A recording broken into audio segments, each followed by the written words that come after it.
Hi, and welcome to College Planning Untangled, where we try to help the lives of families that are trying to tackle this college planning process. I'm Kristin Clark. I'm the career exploration coach for 16 to 26-year-olds, and I'm here with Bobby Hood. He tackles the ACT and SAT prep. And today, what we're going to be talking about is our series on writing your college essay, which we're hoping all those seniors are rising seniors are tackling this summer so they don't have to mess with it during their senior year. Bobby, you want to jump in? Absolutely. Okay, so let's take a look. We've been looking at this for a few weeks now. I'll put it back on the screen.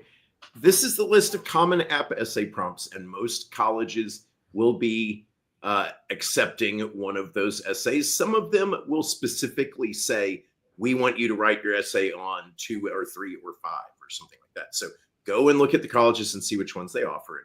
Last week, we talked about my 2 favorites, the ones we liked the most, which was something you find so engaging it makes you lose all track of time, and reflect on something that someone has done for you that made you happy or thankful in a surprising way. So go back to last week if you want to look at those. Those are probably the easiest ones to write. But today we'd like to keep going down the list. We'll talk about number 5, which says, discuss an accomplishment, event, or realization that sparked a period of personal growth and a new understanding of yourself or others. All right, Bobby. So let's tell them what they shouldn't do. Right? Yeah. So, I mean, this sounds like it's like, okay, a big, gigantic thing that happened in your life that caused a period of personal growth and a new understanding of yourself. Well, a lot of times the biggest thing that happened to a student is like they got injured while they were playing sports or something like that, and they had to rehab. And what you don't want to write is, I got injured and then I was sad because sports is my whole life. And then I worked really hard to get better. And then I got to play sports again when I was better. And then I was happy, right? Because there is no personal growth or new understanding of yourself or others, right? And everybody else in the world does that. They're right, going to about that. Yeah, but now if there is something big that happened to you, like if you got injured and you could never play the sport again, and then you realize and then that you actually had this, right? Music, and you learned music, and all of a sudden your life took this different trajectory. Exactly. That's a different thing. Right. And your personality changed and all these things. If that's your story, then yeah, that's the story you should tell. Right. But what you don't want to do is spend half or more of the essay talking about the injury and how you felt sad. Right. That's the intro. That's the 2 or 3 sentences at the beginning. And the rest of it, the whole essay needs to be about, just like we said on each of the previous weeks, something that's a story that only you can tell, that is interesting, shows why you would be an outgoing, engaging person who's going to come to campus and like make friends, right? Okay. So I thought of something while you were talking about it.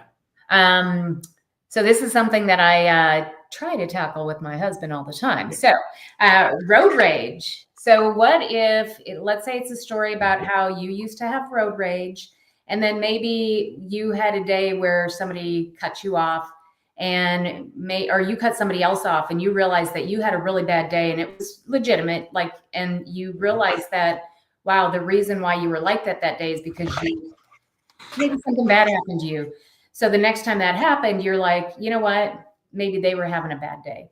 And it changed the way you thought about the world. Yeah.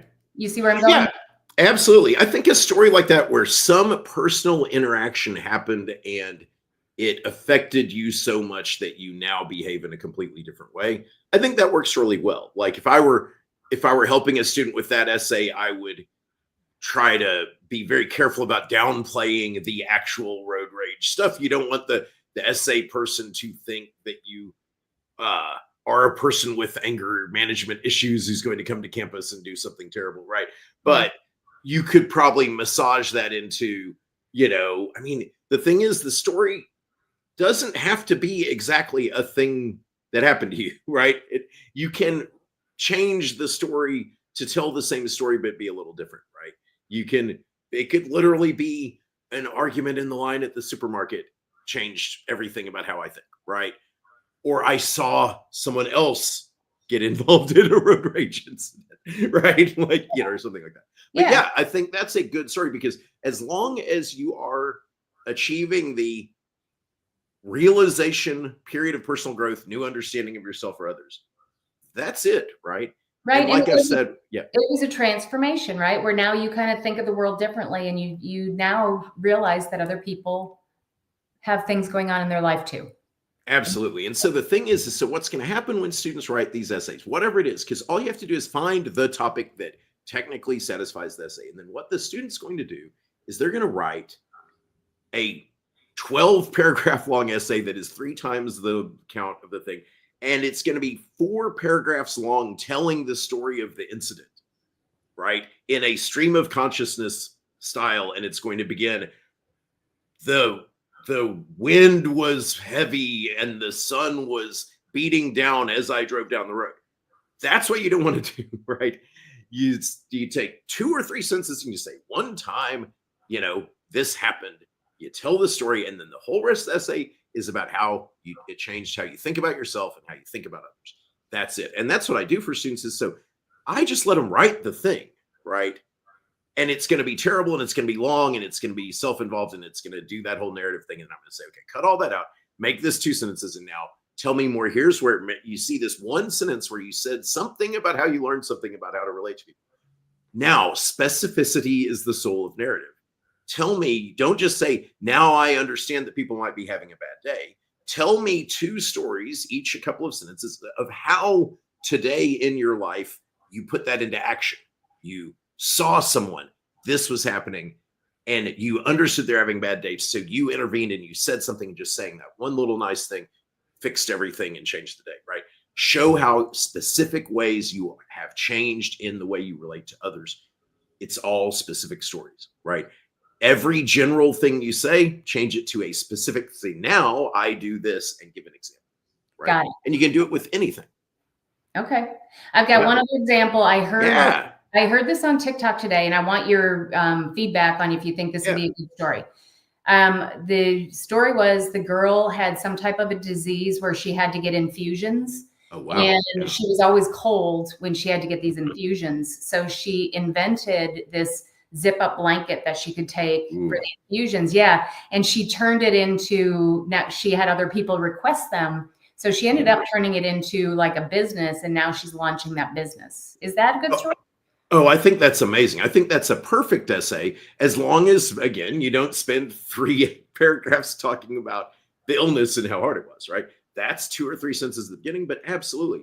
I had this rough thing happen to me, and I ended up inventing a thing and making something good out of it. And, that's a beautiful, wonderful story, right? Yeah, so spending more of the time on the outcome. Absolutely, right? Because I thought about how other people would be cold, and I wanted to help myself and other people, and so I did this, and it turned out doing that. Now I understood that there are people in the world who need help, and sometimes even just one random person, one random girl in high school can help those people by, that, right? That's the story. That's a beautiful story. If you've got something like that, this is the essay topic to write, right? All right.